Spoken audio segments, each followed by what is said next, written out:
في لحظة إقليمية دقيقة مصر اختارت أن تعلن ما كان يقرأ بين السطور، موقف واضح بدعم مبادرة الحكم الذاتي التي يقترحها المغرب، خطوة تأتي بعد إعلان بداية جديدة في العلاقات بين القاهرة والرباط بعد فترة وصفت بالبرود.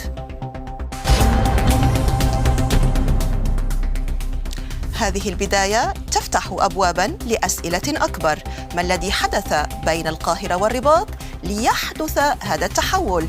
هل تستطيع القاهرة أن تمسك العصا من الوسط، أي أن تدعم الرباط دون أن تخسر الجزائر الشريك الطاقي المهم لمصر؟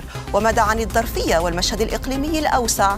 حرب وأزمة طاقة وتكتلات سياسية. أسئلة كثيرة أطرحها على ضيفي من القاهرة. أرحب بالدكتورة أماني الطويل، الباحثة المتخصصة في الشؤون الإفريقية بمركز الأهرام للدراسات السياسية والاستراتيجية. ومن الرباط أرحب بالأستاذ عبد الهادي المزراري، الكاتب الصحفي والباحث في العلاقات الدولية. سيدة أماني، أبدأ معك أولاً. لماذا اختارت القاهرة الخروج عن ما يمكن وصفه بالدائرة الرمادية بشأن موقفها من قضية الصحراء؟